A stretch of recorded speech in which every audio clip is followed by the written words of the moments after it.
আসসালামু আলাইকুম। আজকের সর্বশেষ সংবাদ জানাবো আমি নুসরাত। প্রথমে জানিয়ে দেব সংবাদ শিরোনাম। আমাদের দুইটা শটগান লাগবেই, ভাইরাল সেই বিএনপি নেতাসহ আটক 4।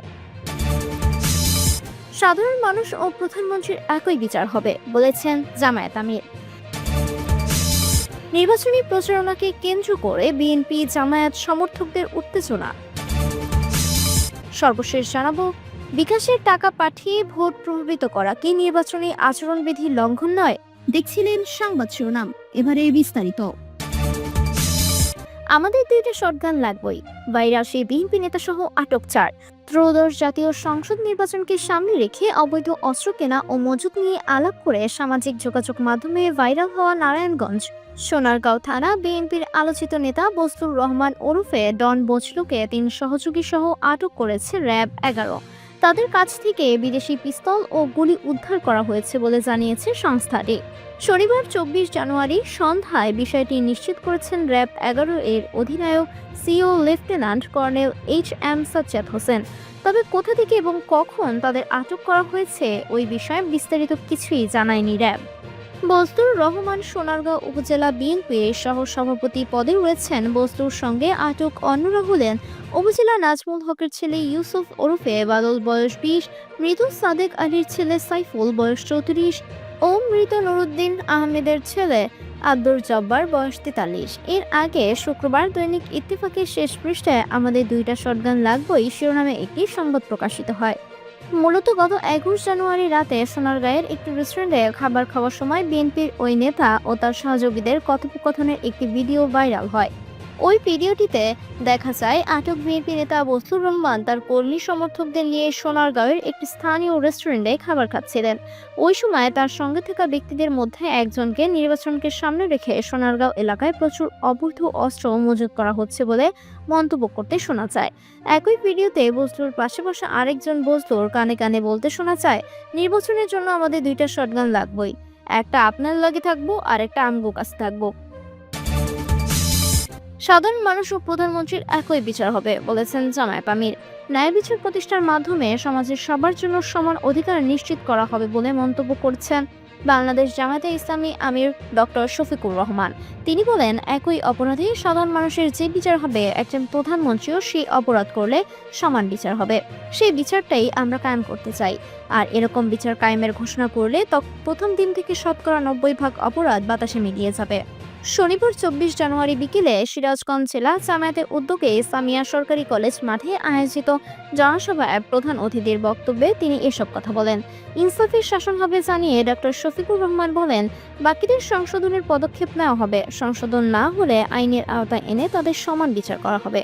এখানে কারোর জন্য সোনার তলোয়ার আবার কারোর জন্য ইস্পাতের তলোয়ার হবে না। আমি বলছি ন্যায়ের কথা, ইনসাফের কথা, ইনসাফপূর্ণ শাসনের কথা। তিনি বলেন, সিরাজগঞ্জের জেলা স্বাস্থ্য ও শিক্ষা পিছিয়ে রয়েছে। আল্লাহ আমাদের কবুল করলে আমরা শিক্ষার জন্য কাজ করব, স্বাস্থ্যের জন্য কাজ করব। আপনাদের অধিকার আপনাদের ঘরে পৌঁছিয়ে দেওয়া হবে। যমুনার স্থায়ী বাদ দেওয়া হবে। গণভোটের বিষয়ে জামায়াতের আমি বলেন, গণভোটে হ্যাঁ মানে ওসমান হাদি তোমাকে কথা দিচ্ছি তোমার হত্যার বিচার হবে। 1400 শহীদেরকে কথা দিচ্ছি তোমাদের হত্যাকাণ্ডের বিচার করা হবে। গণভোটে হ্যাঁ মানে তোমরা যে স্বপ্ন বাস্তবায়ন করতে গিয়ে বুকের রক্ত ঢেলে দিয়েছিলে, আমরা তোমাদের ঋণ পরিশোধ করব। গণভোটে হ্যাঁ মানে বাংলাদেশে আর ফ্যাসিবাদকে ফিরে আসতে দেওয়া হবে না। আমার সোনার দেশ করার জন্যই আমাদের ঐক্যবদ্ধ হয়ে হ্যাঁ ভোট দিতে হবে। এই সময় বিশেষ অতিথি হিসেবে উপস্থিত ছিলেন বাংলাদেশ জামায়াতে ইসলামী সহকারী সেক্রেটারি জেনারেল মাওলানা রফিকুল ইসলাম খান। সভাপতিত্ব করেন জেলা জামায়াতের আমির মাওলানা শাহিনুর আলম। এ সময় জেলা, উপজেলা ও ইউনিয়ন পর্যায়ের নেতাকর্মীরা উপস্থিত ছিলেন। নির্বাচনী প্রচারণাকে কেন্দ্র করে বিএনপি জামায়াত সমর্থকদের উত্তেজনা। মেহেরপুর 1 আসনে নির্বাচনী প্রচারণাকে কেন্দ্র করে বিএনপি ও জামায়াতের সমর্থকদের মধ্যে হাতাহাতির ঘটনা ঘটেছে। এতে অন্তত 3 জন আহত হয়েছেন বলে জানা গেছে। শনিবার 24 জানুয়ারি সকালে সদর উপজেলার পিরোজপুর ইউনিয়নের গহরপুর গ্রামে এ ঘটনা ঘটে।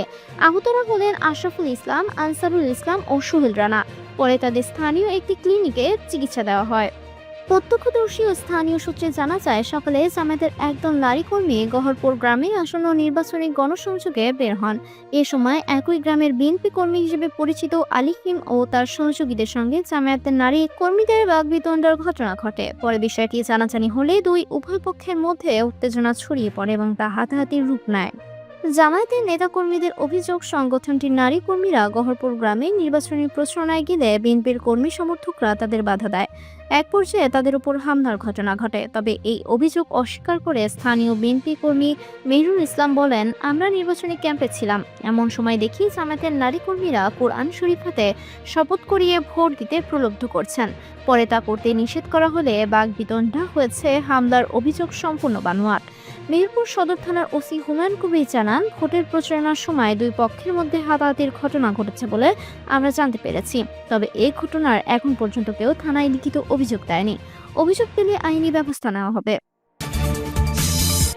বিকাশে টাকা পাঠিয়ে ভোট প্রভাবিত করা কি নির্বাচনী আচরণবিধির লঙ্ঘন নয়? প্রশ্ন রিজভির।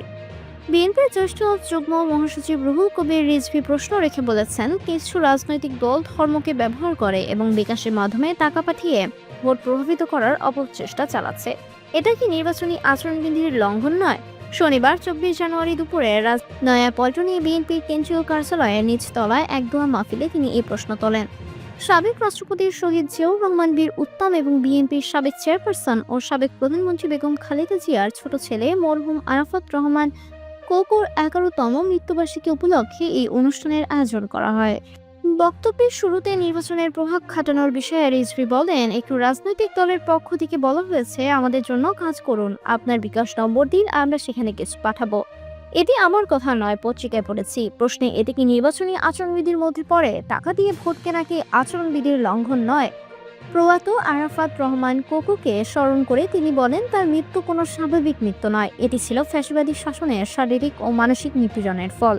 বিগত সরকারের সময়কার পরিস্থিতির স্মৃতিচারণ করে তিনি বলেন, 2015 সালের জানুয়ারিতে গণতন্ত্র পুনরুদ্ধারের আন্দোলন দমনের জন্য শেখ হাসিনা সরকার দেশনেত্রী বেগম খালেদা জিয়াকে গুলশান কার্যালয়ের চারদিক থেকে বালুর ট্রাক ও কঠোর ট্রাক দিয়ে অবরুদ্ধ করে রাখে। সাংবাদিকদের সঙ্গে কথা বলার সময় তার চোখে গোলমরিচের গুঁড়া নিক্ষেপ করা হয়। রিজভী বলেন, এই নিপীড়নের পৈশাচিক রূপ সুদূর মালয়েশিয়া থেকে মরহুম আরাফাত রহমান কোকো প্রত্যক্ষ করেছিলেন। তিনি তখন হৃদরোগে আক্রান্ত হয়ে চিকিৎসাধীন ছিলেন। মায়ের ওপর চালানো নির্যাতনের বীভৎস দৃশ্য দেখে তিনি নিজেকে সামাল দিতে পারেননি। পরে দুঃখ কষ্টে জর্জরিত হয়ে সেখানেই মৃত্যুবরণ করেন। কোকোর মরদেহ দেশে আসার পরবর্তী পরিস্থিতি বর্ণনা করে তিনি বলেন, কোকোর লাশ দেশে আসার পর বিএনপি নেতাকর্মীরা টেলিভিশনে দেখেছেন মৃত সন্তানের লাশ কোলে নিয়ে বসে আছেন বেগম খালেদা জিয়া। শোক জানাতে যাওয়া বিএনপি নেতাকর্মী তো বটেই, দেশের বুদ্ধিজীবী, অধ্যাপক, চিকিৎসক ও বিশিষ্ট নাগরিকদের বিরুদ্ধে মামলা দেওয়া হয়। জুলাই আগস্টের গণ অভ্যুত্থান প্রসঙ্গে তিনি বলেন, অনেক রক্তস্রোত ও ত্যাগের বিনিময়ে জুলাই আগস্ট আন্দোলনের বিপ্লবের মধ্য দিয়ে ফ্যাসিবাদ এই দেশ থেকে পালাতে বাধ্য হয়েছে। আইন শৃঙ্খলা বাহিনী, যুবলীগ, ছাত্রলীগ সহ নানা বাহিনীর নির্যাতন, আয়নাঘর ও রিমান্ডের নামে নির্যাতনের পরও জনতার উত্তাল আন্দোলনের মুখে শেখ হাসিনাকে পালাতে হয়েছে। তিনি আরো মন্তব্য করেন, যারা জনগণের নেতা ও জনগণের উপর নিপীড়ন চালায় তাদের শেষ পরিণতি পালিয়ে যাওয়া। 5 আগস্ট তারই প্রমাণ। এটি প্রকৃতির নিয়ম এবং আল্লাহর বিধান। কোনো অত্যাচারীকে আল্লাহ সহ্য করেন না।